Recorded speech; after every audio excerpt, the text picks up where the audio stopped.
Hermana María, es un absoluto honor estar aquí sentada con usted. Vengo en representación del periódico Revival Times, un proyecto que hemos levantado con mucho esfuerzo y oración los estudiantes del Seminario Bíblico Avivamiento Faith College. En nuestras aulas hemos estudiado con profundo fervor la historia de los avivamientos y toda nuestra comunidad estudiantil está sumamente interesada e impactada por su ministerio, su valentía y sobre todo esa relación tan íntima y directa que usted mantiene con el Espíritu Santo. Queremos agradecerle por abrirnos las puertas de su tabernáculo para esta entrevista. Oh, alabado sea el Señor. Bienvenido, hijo. Me alegra profundamente el corazón saber que los jóvenes del Seminario Bíblico Avivamiento Faith College tienen esa hambre de Dios.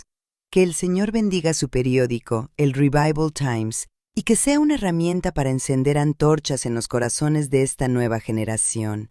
No se avergüencen nunca del Evangelio ni de buscar las manifestaciones del Espíritu Santo. Yo misma suelo decir que estas fuertes manifestaciones no son nada nuevo. Son simplemente algo que la Iglesia había perdido. Si ustedes se ofrecen completamente al Señor y obedecen al Espíritu, Él los guiará.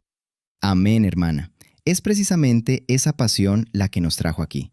Al estudiar su vida, vemos que usted nació en 1844, justo en los años donde el eco del segundo gran despertar aún resonaba en la nación.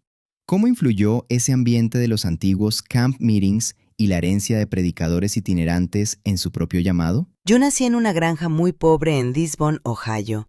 Mi infancia no fue fácil.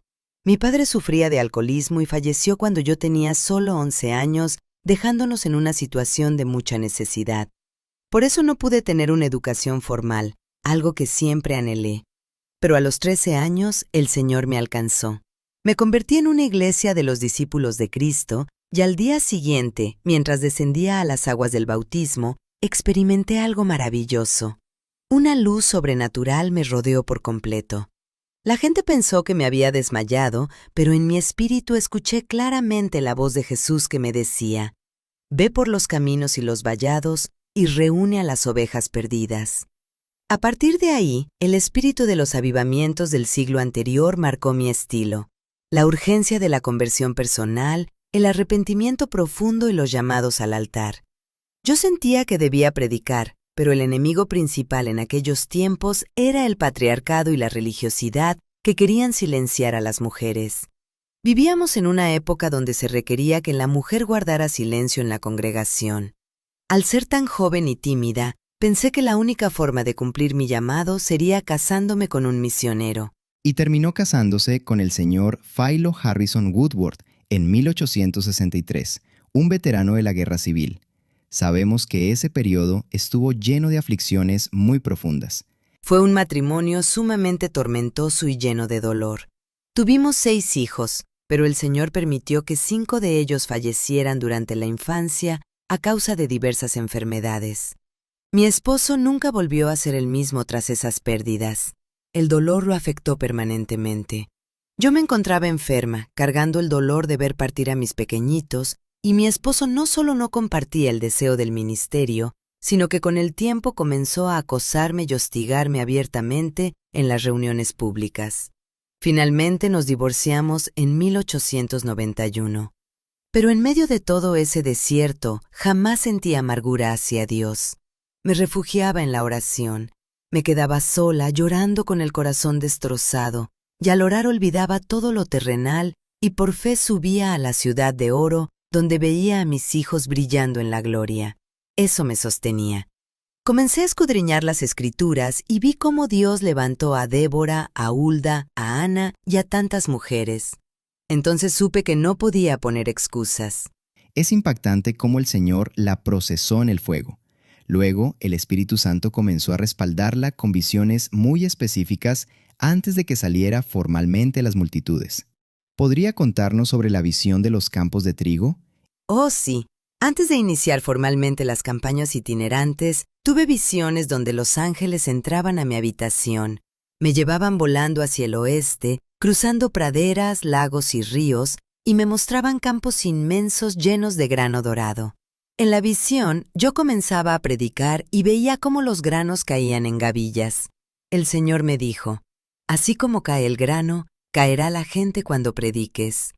Yo le pedí que me bautizara con el mismo poder que les dio a los pescadores de Galilea, y el Espíritu Santo descendió como una nube de fuego líquido que me envolvió. Recibí una unción y un poder que nunca más me han dejado. ¿Y la profecía de la visión se cumplió con creces? En la década de 1880 comenzó su ministerio itinerante y la introducción de la sanidad divina, pero lo que realmente escandalizó al clero tradicional fueron los famosos trances. ¿Cómo respondía usted a las críticas que le acusaban de usar hipnotismo o de llevar desorden a las iglesias? Yo nunca me tomé el tiempo para enredarme en discusiones teológicas o defender mi reputación terrenal ante los clérigos masculinos. Prefería dejar mi causa en manos de Dios. Cuando empecé a orar por los enfermos en 1885, vi que el evangelismo y la sanidad caminaban tomados de la mano. En los servicios, bajo el poder de la intercesión, el Espíritu Santo caía con tanta fuerza que la gente caía postrada, como muerta, en un estado de éxtasis o trance. Duraban así horas, a veces días, y cuando se levantaban, venían con rostros radiantes, habiendo visto visiones del cielo o del infierno y completamente sanados de enfermedades crónicas. Los periódicos y los ministros religiosos se burlaban y decían que mis reuniones eran un oprobio y que yo hacía caer a la gente como tontos. Incluso 15 médicos prominentes vinieron una vez a investigar mis servicios para desenmascararme. ¿Y qué pasó? El médico que lideraba el grupo terminó encontrando a su propio hijo llorando en el altar. El doctor cayó también en trance bajo el poder de Dios, vio los horrores del infierno y se levantó convertido y transformado. Yo siempre creí que la expresión emocional libre es importante en el culto y que más bien la falta de manifestaciones físicas y del mover del espíritu es una señal de apostasía. Hubo un opositor sumamente feroz en su época, el conocido sanador John Alexander Dowie, quien llegó a boicotear sus campañas carismáticas. La historia registra que usted lanzó una palabra muy firme sobre el final de su ministerio. El hermano Dowie vio el poder que se manifestaba en nuestras reuniones y por amargura o celos doctrinales comenzó a predicar fuertemente en mi contra a lo largo de toda la costa. Llegó a cancelar sus propios servicios solo para sabotear mis cruzadas, acusándome de estar aliada con Satanás. Yo no le guardé rencor, lo trataba como a un hermano, pero el Señor me dio una palabra clara. Profeticé públicamente que su ministerio iría a pique y terminaría en desgracia, y que yo seguiría con vida cuando él muriera. Y así fue. Él se autoproclamó apóstol, sus seguidores lo abandonaron y falleció desacreditado en 1907. Dios es el que juzga y respalda a sus siervos. Vaya que sí. Tras esos años de intensas batallas en la costa oeste y un largo periodo de silencio, el Señor la trajo de vuelta con un nuevo compañero, el señor Samuel Ether. Samuel fue un verdadero regalo de Dios. Nos casamos en 1902. A diferencia de mi primer esposo, Samuel se paró valientemente a mi lado en el altar, defendiendo la palabra y las operaciones del Espíritu Santo. Él cantaba, oraba, administraba las campañas y se encargaba de la edición y distribución de mis libros, como Hechos del Espíritu Santo o mi diario de señales y maravillas. Me acompañó fielmente hasta que el Señor se lo llevó en 1914. En sus últimos años, usted decidió echar raíces aquí en Indianápolis y edificar este hermoso tabernáculo en 1918.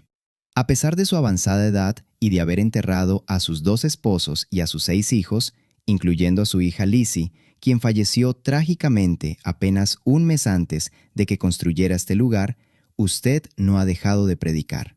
Nos conmueve ver que, cuando se siente muy débil por la hidropesía o la gastritis, los hermanos la traen cargada en su silla de madera hasta el púlpito. El verano pasado fue sumamente difícil con la partida de mi querida Lizzie. Ya no me queda familia inmediata en la tierra. Todos están descansando con el Señor.